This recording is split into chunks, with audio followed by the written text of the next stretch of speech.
Good afternoon. It's Wednesday, the 6th of January 2016, just after 1 o'clock. Welcome to UK Column News. I'm your host, Brian Gerrish. With me in the studio behind the technical desk is Mike Robinson, and we're going to be joined by live video Skype link by Alex Thompson from Eastern Approaches. Well, the weather in Plymouth is pretty good. We've got quite a lot of blue sky. It's still quite damp and chilly. A few fluffy white clouds around, but not too bad. It seems the pattern's repeated across much of the country. I've got a report that it's grey in Norfolk though, so that's a bit sad, but it's sunny Rhondda today. And I believe that a great deal of rain is falling not on the Spanish plain, but in the Netherlands. Is that correct, Alex? That's true, Brian, but only in the southern two-thirds of the country. Unusually, the top third of the Netherlands is frozen and snowy and icy, and the kids have got a day off school up in Groningen today, where the gas fields are, and they're skating down the roads. Excellent. Well, we've got a very fluffy, cuddly picture there of life in the Netherlands with those children on their skates.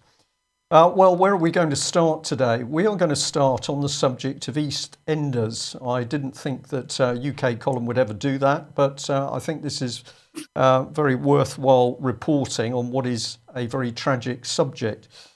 So the newspapers are reporting, first of all, that this lady, Shaun Blake, one of the key characters from EastEnders, was missing with her two children. It then turns out that a police forensic investigation has found what is still to be formally identified, I believe, but her body and the body of her two children in the back garden of her London home. Now, there's already some controversy over this story because former detectives are pointing a finger at Scotland Yard and asking why there was a delay of about 18 days before the police started to carry out basic forensics at her house. This is after her partner, Arthur Simpson Kent, reported her missing. He subsequently went missing, but the police failed to take any action. And then when they got involved, they suddenly discovered bodies in the garden. This is a picture of the partner here, and we've got the words of Detective Superintendent Paul Monk, who's basically say that the police are asking for anybody who's got any information on the whereabouts of this man, or indeed on the last movements of Shaun Blake herself. Now, the reason we've picked up on this story quite strongly is because this particular lady came out with some very, very important words. We've labelled it here, fiction versus reality, the sheer power of BBC Mind programming and propaganda, in the words of Frankie Pierre. That was Shaun Blake's EastEnders name. Well, she did quite a few episodes, 56 in total, but she left after being inundated with hate mail from viewers who took a dislike to her character, in which she was known for her keenness in seducing men already in relationships. But these are the words of this lady, and I think they're very, very powerful indeed. She said viewers struggled to separate her from her character. And the UK Column comment is, if we remember what EastEnders has consisted of, family viewing with hate, anger, affairs, family breakups, fights, kidnaps, criminal caesarean sections, murder, burying people alive, paedophilia and death, all imprinted in people's minds as entertainment. And it's taken one of the actors themselves to say that this stuff is so powerful, people cannot separate fact from fiction. This, in my opinion, must be extremely dangerous stuff. Alex, a quick comment. A friend remarked to me recently that Britain only had world-class exports in one category anymore, and that was soaps, or two if you separate soaps from reality TV. I'm afraid we have this inflated view of the BBC and its quality, but what really sells well abroad is the junk and the dross. There's not even many nature programmes anymore. Certainly on the continent, they watch BBC to get up on their swearing and Cockney slang. That's what the Dutch have done for a generation or more. That's why they all sound like Londoners if you talk to them. They're not really interested in BBC journalistic output. It's just the lowest common denominator that they want. Alex, thank you for that. Perhaps, though, we should just add, of course, that UK Column exposed the BBC's very own charity, Media Action, for its boastful activities of its ability to get into nation states such as Syria, for example, but also Kazakhstan, and to dismantle that national infrastructure from the inside. And in Kazakhstan, of course, the BBC used a soap opera in order to change personal views, values. So very dangerous stuff. And, well, it's taken that EastEnders actress to point out the real danger of her own programme. But Mike, if we've got tragedy in EastEnders, apparently Obama is feeling a bit tragic. He's certainly looking a bit tragic, and I'm sure everybody's seen the video footage of Obama apparently in tears. I find it incredible that anybody can appear to be crying while still maintaining eyes of steel. But there you go. Is there any emotion in this man at all? I very much doubt it. So mainstream media absolutely jumping on this, that the president is getting emotional as he remembers Sandy Hook victims.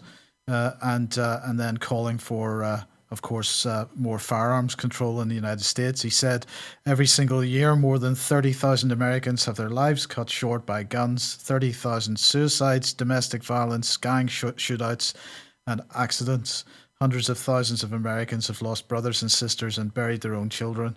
So it went on. But I was sent a little thing this morning from Madju Baraka by Vanessa Beeley, and I just wanted to read this because I thought it pretty much summed this thing up.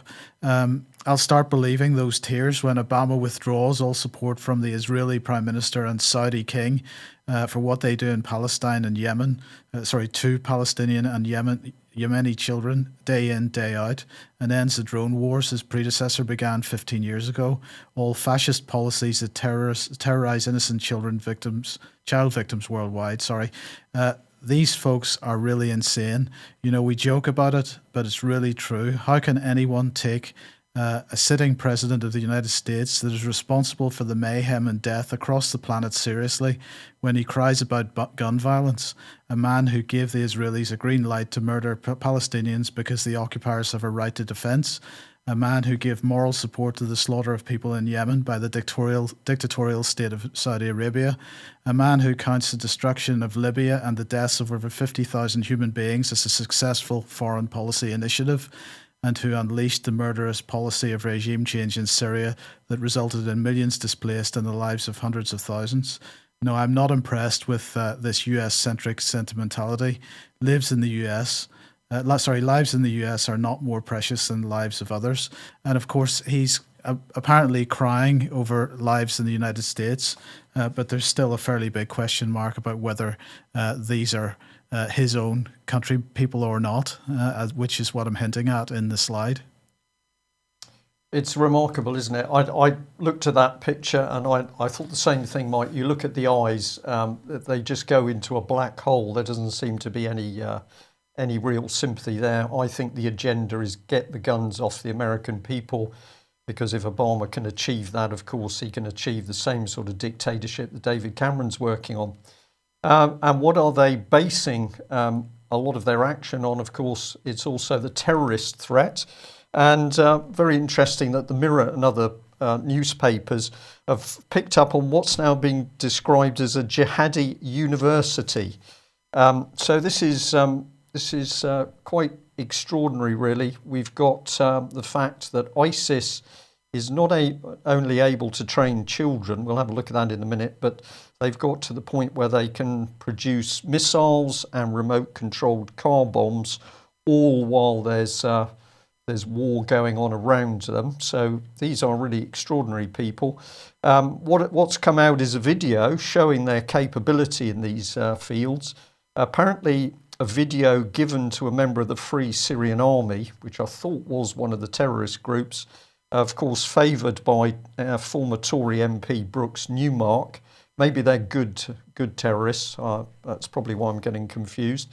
But they produce a training video about all the things they're doing, including creating ground-to-air missiles, wonderful battery technology, remote-controlled cars, and it's validated by this gentleman, very brave ex-army major, involved in bomb disposal for many years. But it's his name that seems to be paraded around to authenticate this video as a real video, where there seems to be a lot of questions to be asked. Mike, I know you've only had a brief look at this, but do you want to give us a little bit of comment? Well, of course, it's even worse. It wasn't just a remote control car, it was a self-driving car. So what we're talking about is something that the biggest Western corporations are spending millions and millions of pounds on, and yet ISIS appears to be able to do this in, as you say, in Raqqa with the bombs falling around them. So, you know, there are many, many questions over this. As you say, Major Hunter being ruled out to validate the video, but where did the video actually come from? Did it come from Raqqa? Are these really ISIS terrorists, or what are they, in fact? We don't really know. It's just what we're told. So I think this one stinks, Brian. Okay, well, let's just remind ourselves that if they've got a jihadi university, they've done extremely well, because it was only last year that actually they were dealing in kindergarten stuff. Shocking ISIS video shows gleeful young boy being trained in the art of warfare. So in a war-torn country, complete chaos, violence, death, ISIS is so capable they can not only get in and train the youngsters, but they can set up a university. This was part of the caption at the time, but far from an innocent children's game, this is yet more evidence of the shocking reality of life under the Islamic State in Syria. Well, my goodness, if we use a bit of really black humour, perhaps we need these people to come and sort education out in UK, because they can do these things in a war-torn environment that Conservative and Labour MPs can't achieve in peaceful Britain. But also in 2014, others were warning about what was going on, in fact, almost boasting about it. Who was behind this website? Who is behind the reports? We're still not getting any concrete information. And I believe it was a Sky journalist who was miraculously given this latest jihadist university video. Alex, just give us a brief comment on what your take on this is. I find it incredible. I think that's the word I would use as well, Brian. And certainly when bombs are raining around you, if you're a classic insurgent Islamist movement like the ones that have been there in the Gaza Strip for decades, your first priority is to set up tunnels, bunkers, and other types of command centres. This is all allegedly happening at ground level, while the strike fighters of how many nations bomb Raqqa? We've got Russia, France, the US, the UK allegedly, although we don't seem to have done any damage, according to the press this week, and I believe other NATO nations, and I think even the Australians have been in there. So how on earth at ground level they're able to do this kind of sophisticated planning is beyond me. Right, maybe a bit of artistic license.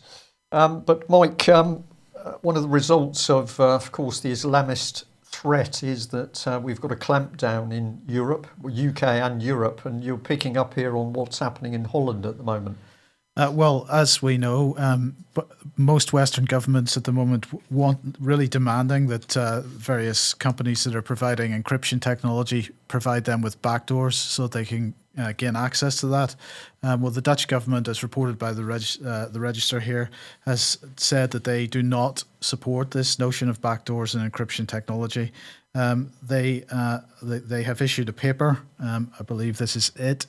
And it's published by the Ministry of Security and Justice on Monday this week, and it's signed by security and business ministers. And they're saying that the government believes that it is currently not appropriate to adopt restrictive legal measures against the development, availability and use of encryption within the Netherlands.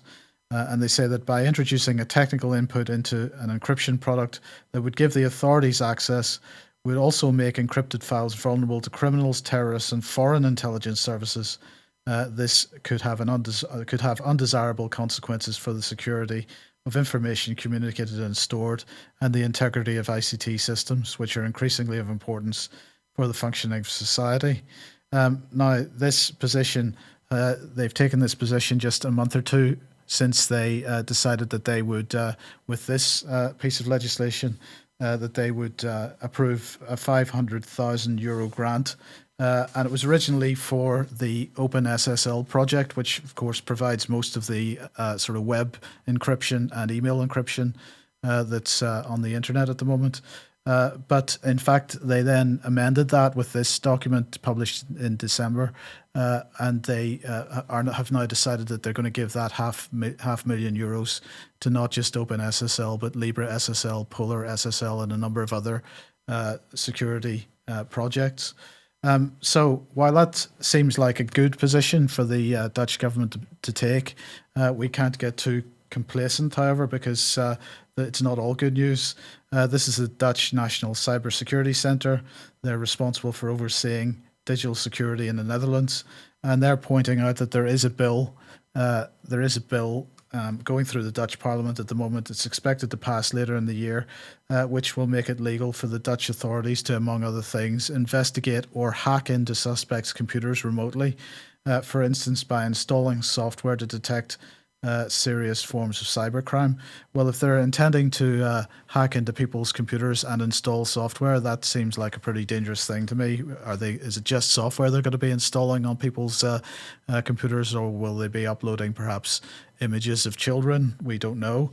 And the legislation will also make it legal to intercept data or make it inaccessible. And for example, they're specifically mentioning email content that can be intercepted and so on. Now, of course, this is probably just a case of legalizing retrospectively what the security services in the Netherlands are already doing. And that's pretty much what's going on with Theresa May's Snoopers Charter legislation over here. But nevertheless, it does seem like a bit of a double standard that they're taking this position on one hand and the position on encryption on the other. What are your thoughts, Alex? That was a fascinating overview there, Mike, and I totally agree with you that it runs very parallel to the retrospective legalization that the UK has done for years. What I'd point out is that the initial slides you had there, which were showing a surprising and commendable degree of awareness of real internet security, that stuff came from Dutch MPs. The legislation and the first couple of slides you showed there were actually letters from the ministry responsible, the Ministry of Security and Justice. Yes, they are one and the same in the Netherlands now, Security and Justice, which were presented to the Dutch House of Commons, the Tweede Kamer. And the Dutch constitution obliges ministries to do what is only a gentlemanly convention in Britain, which is that when they're planning their policy agendas, they must lay their plans before Parliament before anyone else gets wind of it. And the amendment you showed with a surprising degree of awareness of OpenSSL came from a group of MPs who were not satisfied with the text of the law drafted by the ministry's legal bods. And MPs in the Netherlands actually come out of business and even out of IT sometimes, and they've taken an active interest in redrafting this properly. There's a number of ways in which the Dutch are very much world leaders in sensible IT. Not the government, but the people generally. Just last night I was talking to a young lad who's in college in the Netherlands. He was asking me where he could go for a placement to practice his internet security, and his whole course is called IT security. People end up working for the police or the private market afterwards. So the Dutch do lead in some areas, and their transparency will probably point out, by way of glaring contrast, the difference between what the Dutch government's planning and what the British government's already doing. Okay, well, if we're under increasing surveillance, one of the things that we know is at risk is banking information. But what are the banks doing behind the scenes? You've got something here on HSBC, Mike. Well, it's just another example of I've been calling this out every time one of these happens. I think it was Royal Bank of Scotland that started this trend of basically switching off their computers when things get a bit rough for them. So here we are with HSBC with another IT glitch. Now, the banking sector is pretty careful about the standards of IT that it uses, and I do not for 1 minute believe, I'm sorry, that banking systems simply fall over and stop working. Of course, every computer system has that capability, but there are so many backups and backup strategies in this, and disaster recovery and business continuity strategies. So much money spent on this within the banking sector that this shouldn't be possible. And so I'm calling this out as another situation where HSBC has found itself unable to meet its obligations, and so they've decided that the best way to deal with that is to switch off the computer systems and blame it on an IT glitch, which means that they gain a couple of days to get themselves out of whatever mess they're in. Well, do we trust the banks? I don't think we do. We're just shortly going to come on to perhaps one possible solution or an indication of a solution.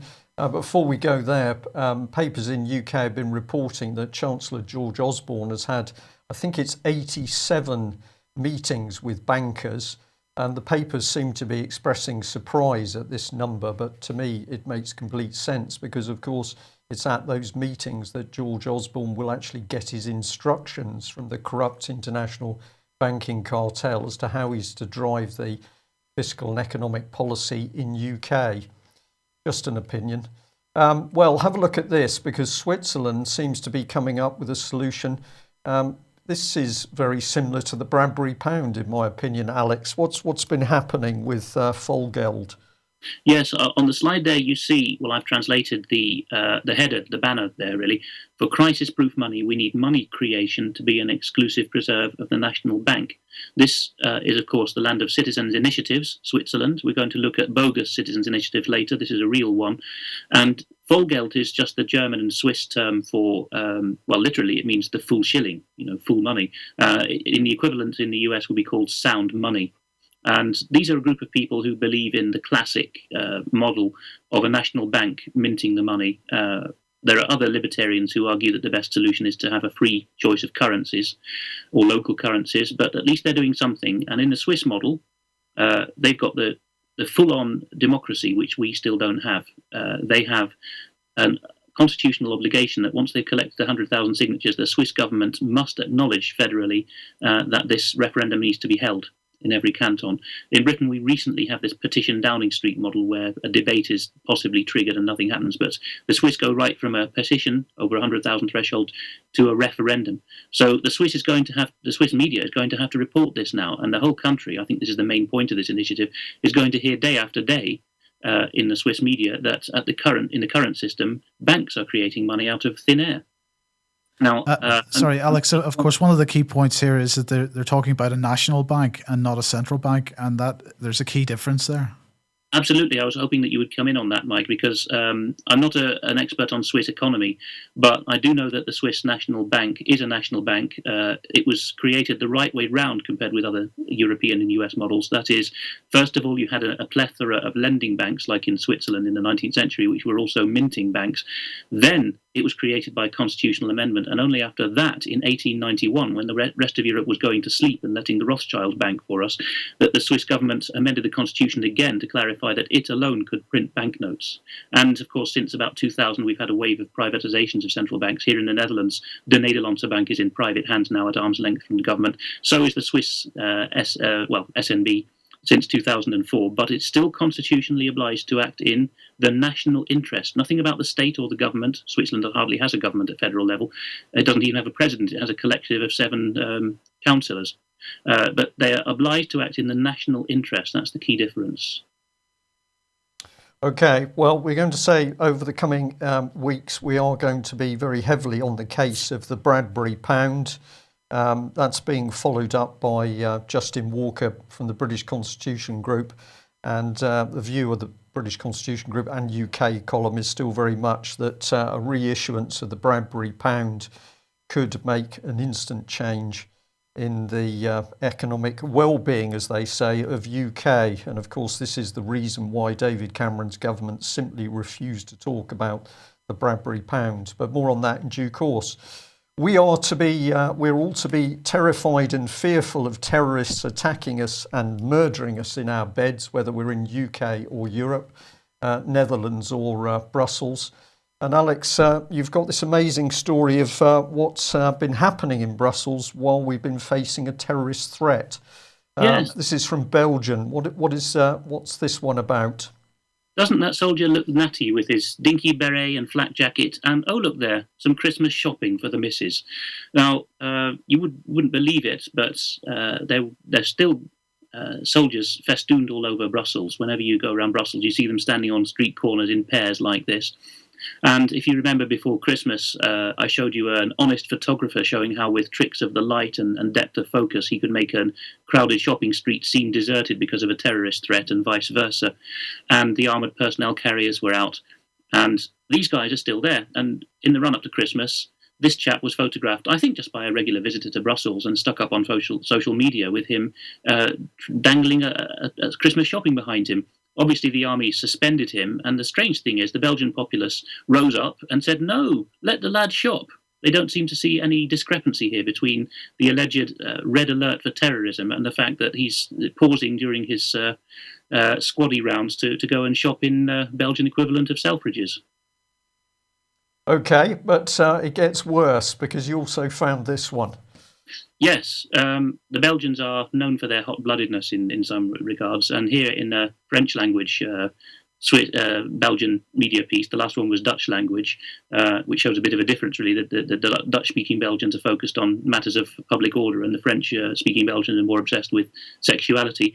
Here you have a headline about an orgy between soldiers and policewomen at the police station during the Red Alert before Christmas. It's not a vague allegation. They've named the district and the police station where this allegedly happened. They said it happened after 10 p.m. one evening when 8 soldiers out of the contingent who were based in the police station got it on with 2 policewomen, with more cheering them on by all accounts.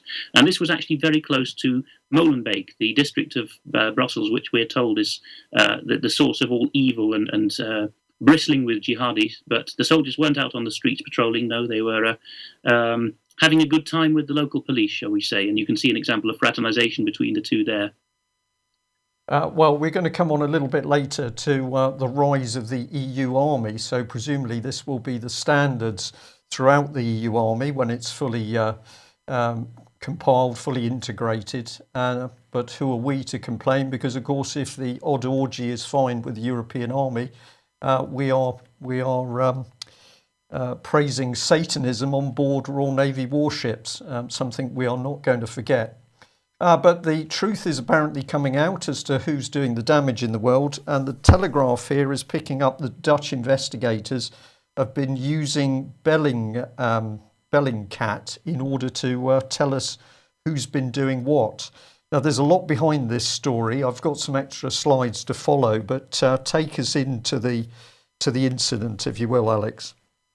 Well, my ears pricked up when I was listening to the Dutch main news station, Radio 1, a couple of evenings ago, and I heard the lady presenting the news show obviously stumbling over this unfamiliar word Bellingcat and asking her interview guest, I didn't even catch who it was, she said, what do you think about this Bellingcat, this as she called it, a research collective? And the chap, who sounded like a semi-government type, was saying, I'm very glad that they've come up with this. And so I looked into it, and here you are, Bellingcat Citizens Journalist Initiative, as they call themselves, have apparently found up to 20 Russians on social media who, quote, may know something about the movement of the weapons, the Buk that shot down MH17 last year. And I noticed that as well as being called a research collective in Dutch, a very formal name, it's usually described by itself and others in English as a citizens journalist group or a citizens journalist initiative. If you Google Bellingcat, quite apart from the fact that the most they can come up with is these 20 unnamed men may know something about the movements. That's about 3 steps removed from allegation of culpability. If you Google Bellingcat, then Google's automated suggestions are Bellingcat lies and Bellingcat funding. And I think you can take us into a bit of the people behind them now. Well, this is from their own website. I encourage people to go there and have a look at the list of people because they are fascinating. The first man here, Aaron Stein from Royal United Services Institute. This is the organisation that many of Britain's senior military are saying seems to be dictating Britain's military policy. But there's a whole list of them. But this is the key man, Elliot Higgins. He's the founder of it, and if you look at information on the internet, it just says he's connected with Bellingcat. Also, the King's College London. But if you press on the button to see his full profile, it actually takes you nowhere. It takes you into an empty space. We had a quick look at his Twitter account, and he's full of his own importance. But you say, who is this man?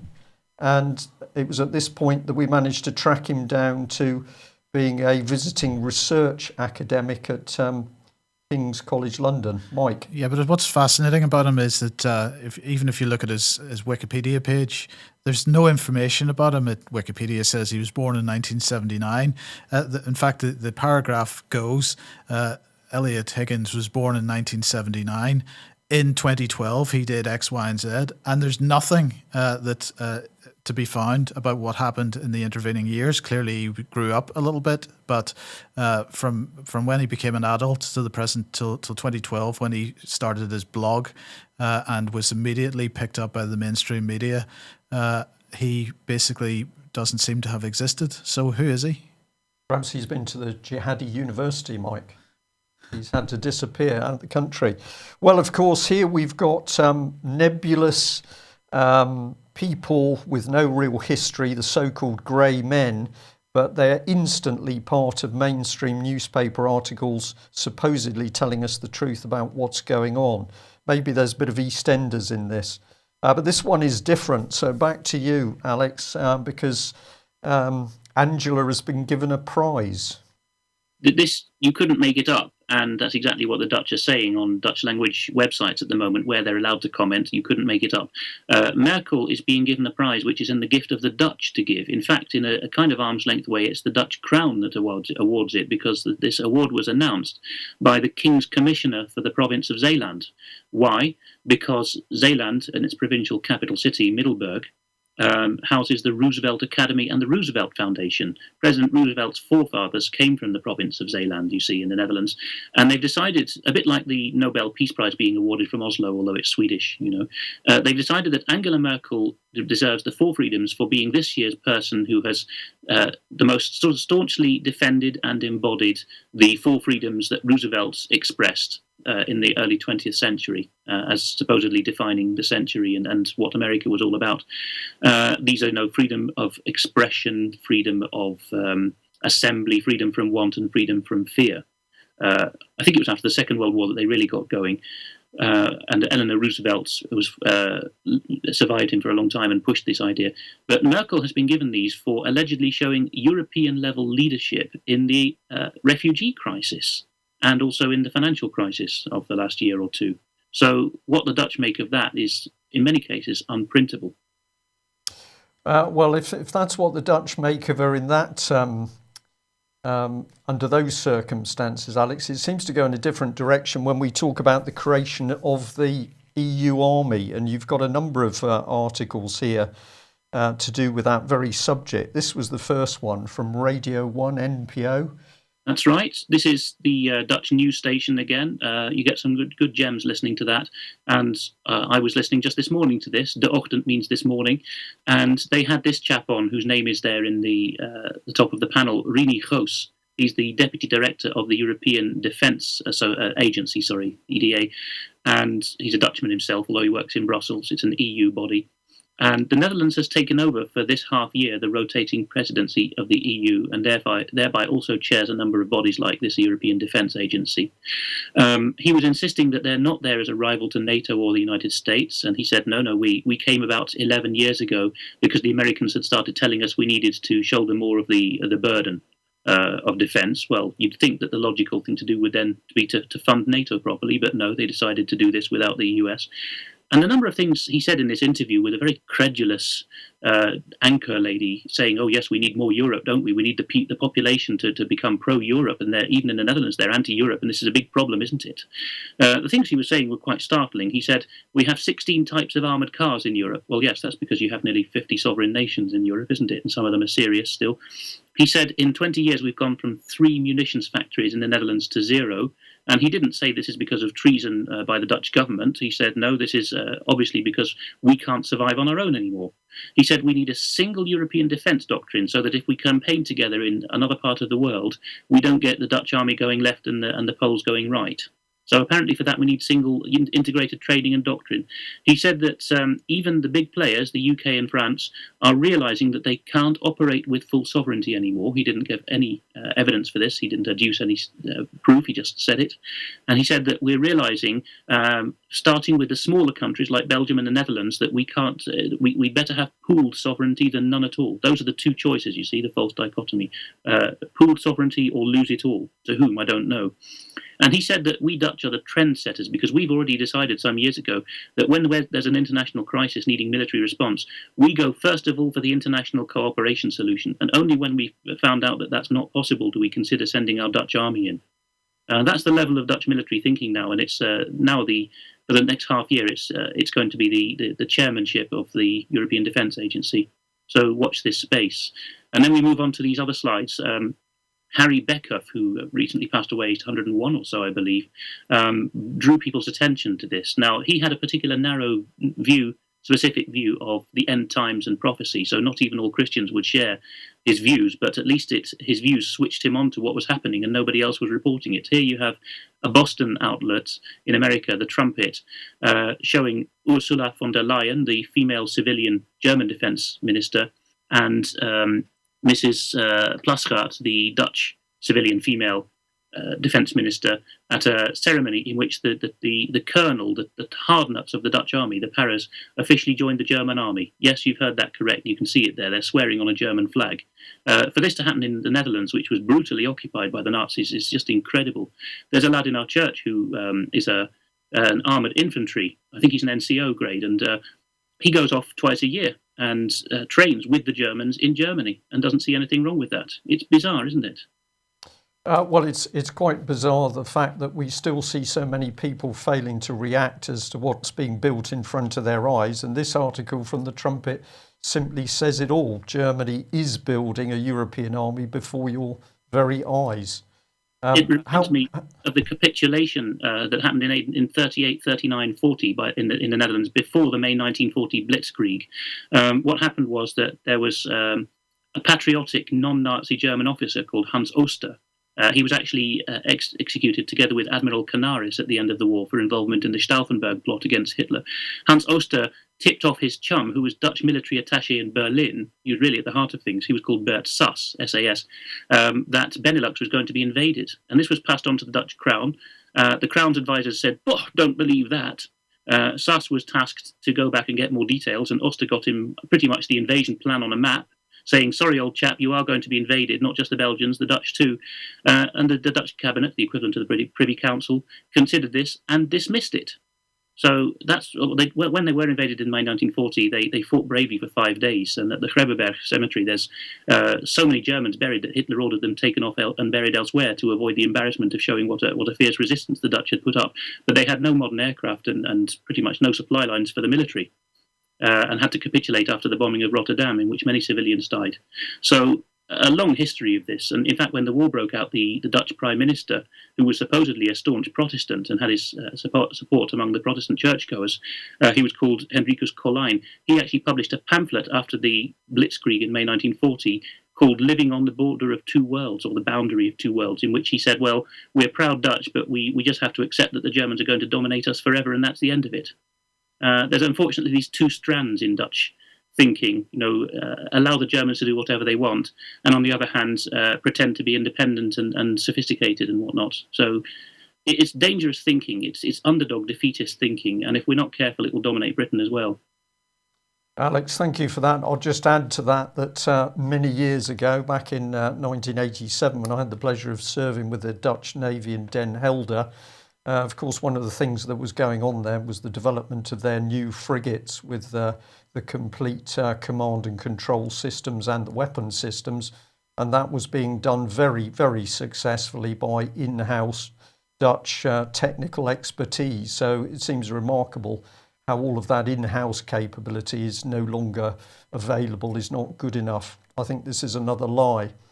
But if we're having trouble in UK, we need look no further than the quality of our MPs.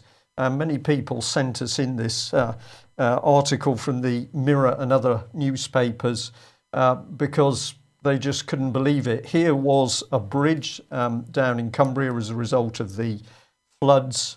The local Tory MP Rory Stewart and the Transport Secretary Patrick McLaughlin turned up to meet residents, but they turned up on the wrong side of the river.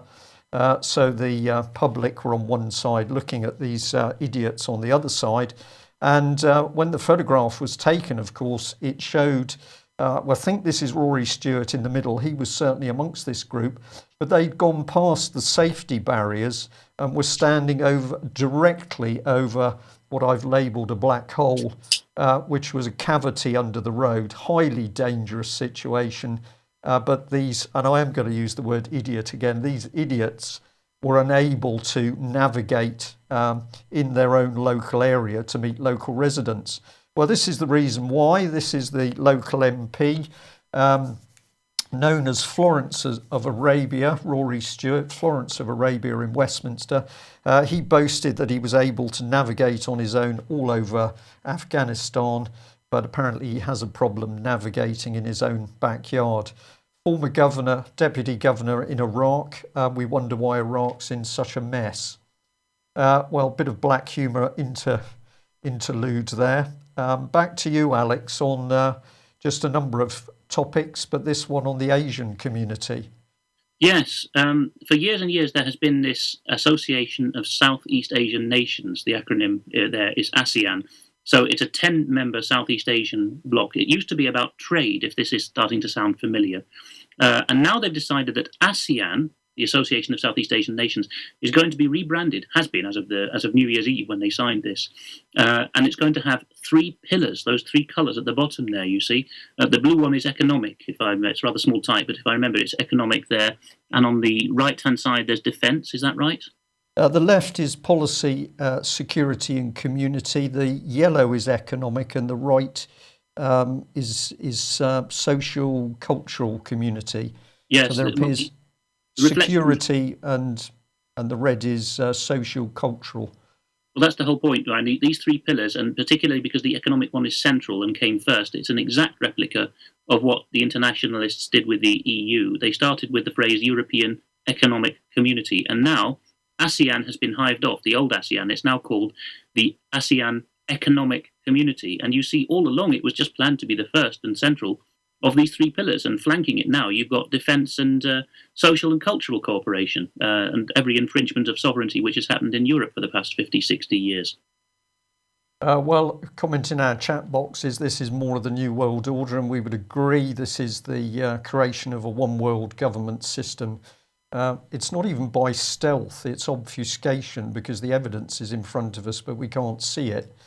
Well, Ireland seems to have suffered under the European part of the New World Order, but the Spectator has got an interesting story, apparently. Yes, when Ireland was having its existential crisis for the last almost decade now, there was precious little being written in British journalism or rest of world journalism about what was going on in Ireland, at least not in English. I think in places like Portugal and Greece they were writing about the painful similarities, but not in English. Now all of a sudden Ireland has apparently and supposedly reached balance and maturity. So they've had their economic crisis, they've had their culture wars, they came late to Ireland, but they were ferocious, and all of a sudden the church was knocked off its pedestal, the Roman Catholic Church, and homosexual marriage came in, and it's almost like a kind of catharsis. The attitude of the globalists, including, I think, the people behind the Spectator ultimately, is Ireland has been welcomed to the club of civilized nations now. Anyone who's been to Ireland as much as I have, although not much of late, will know how much depression there is in the country. I mean, physical, mental depression, lackluster feelings, emigration. And for this article to claim that things are all right because the Irish greet strangers with a warm welcome is just idiotic, isn't it? I mean, that says nothing about how the locals feel. You can go around the Balkans or any part of Eastern Europe or Southern Africa, and you can be greeted by dirt poor people who see no prospects for their children ever to get stable jobs. They'll still be very friendly to visitors, of course, and they'll still put on the show for the tourists of being the old-fashioned nation they were. But Ireland's just been split open, I'm afraid, by the last 10 or 15 years. Right. And of course, one of the things that the Irish are suffering from, we are suffering from, is a change in the policing style. We know there's been some particularly brutal action by Irish police in the taking of children. But you've got this interesting story here of mirrors being taken onto the streets in the Ukraine. Yes, and the immediate response of the Ukrainian government, the Putsch government that's come to power, is to draw up legislation, apparently, to ban the bringing of mirrors onto the streets at certain times if there's a protest, because they're a potential weapon, apparently. What these chaps are doing is, in Kiev particularly, anyone who's not with the neo-Nazis, so ethnic Russians or just moderates, who don't like what the government are doing, are facing in their protests these robo-cops with their riot shields, particularly the Berkut unit, which you'll remember was so crucial to the crushing of dissent during the Kiev coup a couple of winters ago. And the protesters are bringing out full-length mirrors, wardrobe-type mirrors, to literally hold them up to the protesters and sorry, to the police and say, look what you've become. You've become an inhuman robocop. And apparently these men are looking away in fright and disgust, because during their training they never get to see themselves. They only get to see the rag dolls that they're supposed to be targeting. Very effective, and other countries or protesters from other countries are considering following suit. I dare say if you did it in the US, you'd be shot, and you may be tasered if you did it in London. I don't know. Okay, right. Well, we're just end on we're going to end on a book, but we'll bring this one in because I think it's important. Children taken in Norway. Many people who think the brutal action by social services in this country is limited to this country. Of course, that's not true. It's going on in Norway, Sweden, and other European countries. There is a pan-European political policy agenda driving it. And this one you've picked up on children being taken away from Christian parents in Norway. Yes, I've noticed. I've actually translated material for a professor of criminology in Belgium who came away from Norway on his visit of European prison systems, shocked in the Norwegians' belief that they didn't need to have human rights people looking at Norway because Norway was human rights and abuses happen abroad. And of course we follow the rule of law because we're Norwegians, don't you know? And this is an example of that. The Barnevernet, the children's welfare agency, has actually taken these children away on a tip-off by the school headmaster, who said, "Oh, these children have been taught that people are sinners and need to be reconciled to God. They're being so psychologically abused. You must take them away." Barnevernet duly did so. Because they're Romanians and have church support and international friends, this became more of an issue than it would have been with just a Norwegian couple. Thank God. And Barnevernet's position now is, well, yes, reluctantly we've arranged for the parents' fitness to parent to be tested in February, but meanwhile we've already started adoption proceedings because, you see, it's been so long since we took them that it would be cruel to put them back with their parents now. And they even put out a press statement saying the children don't miss their parents. I mean, what kind of thumbing their nose at the public is that? There is, I'm afraid to say, no rule of law in Norway or Sweden. Denmark is a little better in that regard. But even in Denmark, policemen are not obliged to tell you their name and number if you ask, and they can require you to delete film footage of them or take you to prison or whatever.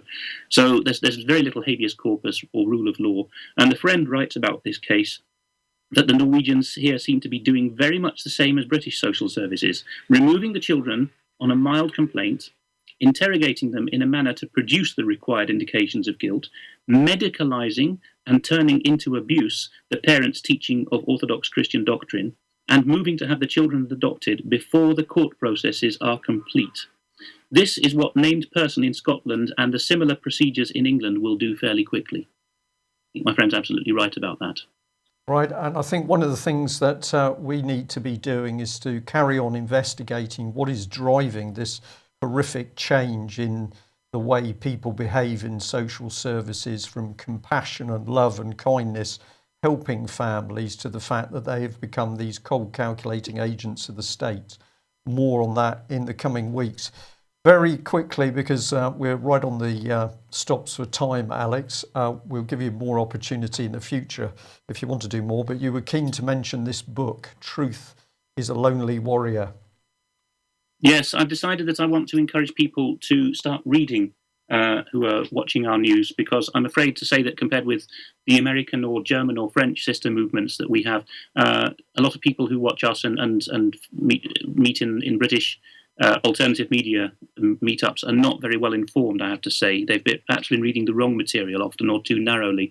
So I'm going to just try to recommend a book every time. And it's not really a full book review, just to mention the book. Here's the book and its author. And he was originally intending to entitle it How Satan Rules the World. which is quite a telling title, but he was told that it would put non-Christians off, so he's changed the title.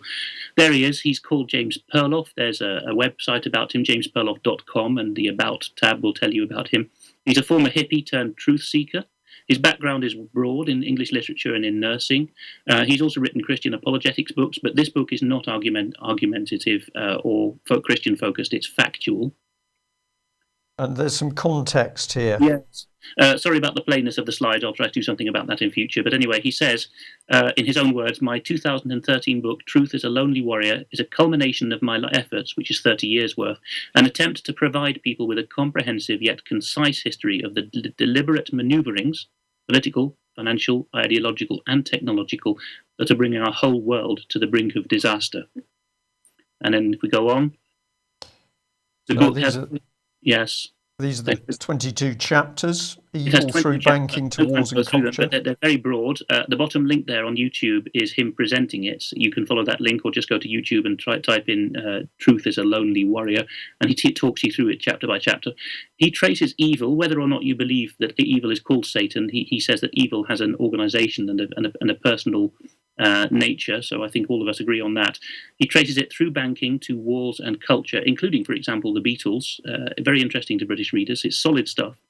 It's full of economic detail and media literacy. Perhaps we can go back to the slide there. We seem to have gone through them all. All right. Shortcomings.